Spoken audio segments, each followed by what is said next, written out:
Thanks for joining us. I'm Mitchell Ringos. Thunder Bay City Council is being asked to approve its provincial housing target at tomorrow night's meeting. The target looks for the city to build 2,200 homes by 2031 and is tied to provincial funding. The province has made $400 million available annually, with close to $600,000 being Thunder Bay's estimated share. The report coming to council recognizes the challenge of meeting the pledge, saying the local market will ultimately have to respond to build housing.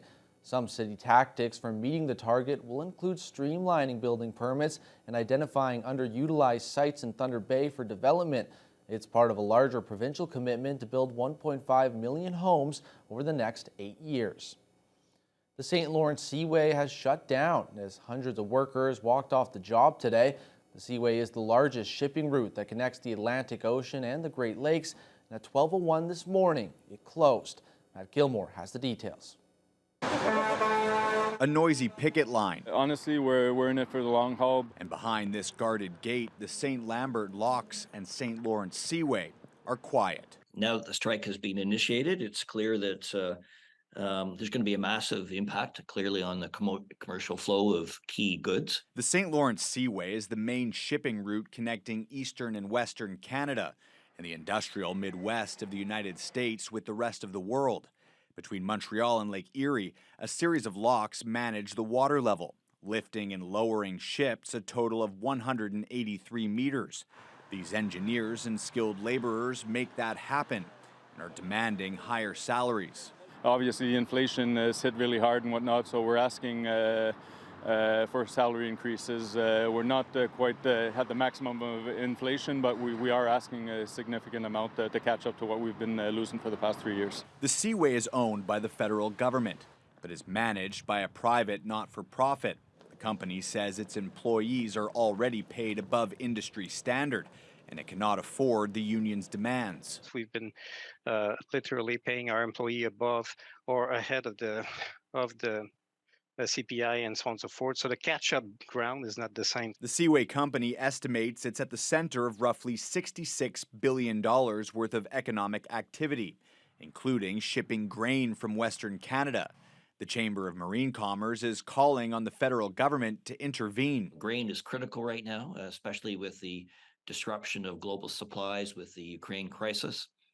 Russia and Ukraine supply traditionally 30% of the world's grain needs, so Canada is stepping up to the plate and is trying to feed many parts of the world. Bruce Burrows says a prolonged closure could affect food prices here at home as well and hurt local businesses. The minute the company decides to negotiate with us, whether it be today, tomorrow, when they're ready, we're ready at the drop of a dime to continue negotiations. But for now, the two sides appear to be at an impasse, with no end to the strike in sight. Matt Gilmore, CTV News. Kiiwetinoong MPP Saul Mamakwa spoke at Queen's Park this week, questioning the province's commitment to infrastructure and First Nation communities. Minister of Northern Development and Indigenous Affairs Greg Rickford responded, stressing his party is working collaboratively with these communities to improve conditions. Things are different on reserve. But since I've been here, since I've become a member, I've talked about many issues that need to be improved on reserve. Housing, fire safety, education, mental health, clean drinking water. It is systemic racism to do nothing and let these conditions get worse. Will this government acknowledge that they have a responsibility to improve these conditions in First Nations? We acknowledge that there remain some challenges around things like legacy infrastructure for isolated communities. But when it gets right down to it, Mr. Speaker, we have an extraordinary opportunity to work with those communities to open up corridors for electricity, road access, to improve the health, economic, and social conditions of those communities, Mr. Speaker. Increasingly, leadership from those communities are coming to us to have those conversations and develop real opportunities and create real opportunities through my ministries and other ministries in this government.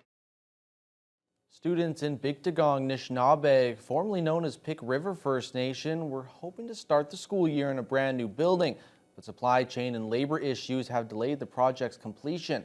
Officials now hope to open the doors next month. Lee Noonan has the details. Work is coming along on the new Bictagon Elementary School. The building represents more than brick and mortar to the community. It's a fresh start. The current school was the site of a federal Indian day school that operated from 1927 until 1990. It's even hard to hold back my tears thinking about it. I've been an educator in the community now for almost 24 years, and I went to school in the school that our kids are in now. So it's going to be a really significant time, not just for the existing students, but for the ones to come, and also from the students for the past. Ms. Shano Korshane says students and community members had input into the school's new design, which incorporates a lot of natural light and organic colors and materials. The school also has a classroom dedicated to land-based programming, with stainless steel tables and a hanging system for processing moose and other wild foods, an essential part of the school's locally developed curriculum. It's based around our worldview, our teachings, and there's a huge emphasis and strong connection to land. The new school is much bigger and will also boast a gymnasium. Right now, students walk to the community center for gym class.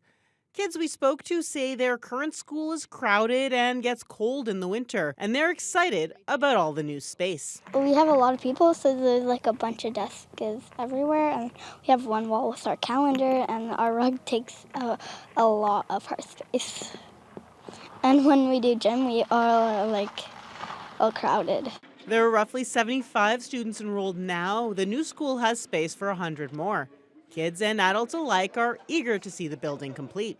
The end is near, and we're very, very excited. Daniel Machano, Bictagon's capital housing director, says the $25 million project was delayed by a labor shortage, last year's carpenters' strike, and supply chain issues. Everyone who's associated with the project is very excited to see the finish line. We could see it, and we're just, every day that goes by, we're getting that much closer. So far, the project is on budget, with close to $1 million staying in the community, going towards local resources and labor. If everything goes to plan, the building is scheduled to open at the end of November. Lee Noonan, TBT News. The Ramada Hotel was once again home to local psychics and spiritual guides for the annual Halloween Psychic Fair. The event brought out curious residents for a weekend of tarot card and tea readings. Jess Clement was there. Curious residents made their way to the Ramada Hotel this weekend for a chance to speak with local psychics. I think that's going to be awesome for you to do that. Presented by the Mystic Vale Psychics, the Psychic Fair featured 5 local card readers and 1 tea leaf reader. Fair organizer Jared Hines has been doing readings for around 25 years. He says despite the experience, reading at fairs and events can be nerve-wracking at the start, but after the nerves settle, he's able to connect with clients. When I'm reading someone, I can feel what they're going through, so I'm a bit of an empath that way, but it's also very exhilarating, and I'm proud, very proud to be what I call myself as an earthly messenger. So I'm just here connecting to the highest light and giving people what they need to hear now. Stephanie Wells-Raymer, also known as Lady Leocadia, was also reading tarot cards at the event.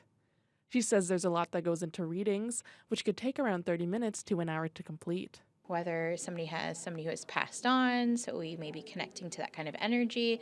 Cards are essentially a form of communication, so they're a way for us to translate information from either your own ancestors, guides, and guardians, or whatever just needs to come up for you so that you can process that information. Wells says an important part of her readings and brand is encouraging others to be their unique selves. I find that all of us need to embrace that uniqueness that is us, and a lot of times we don't do that. So I'm just like here to sprinkle that little magic for them. But for me, what it really means is to see the impact it has on someone else's life. It's not about me, it's literally about the person I'm reading for. Hines adds that the fairs have been building momentum over the years, and they've seen an increased interest in card readings. We do like to space our fairs out. So in the past, we have done 2 fairs a year, but with COVID and the pandemic and all that, last year's fair was the first event in like a couple of years because we couldn't do anything because of the pandemic. But now we can, and that's why people are coming out now for the readings. If you missed this weekend's event and would like to know more, you can contact the Mystic Vale Psychics on Facebook. Jessica Clement, TBT News.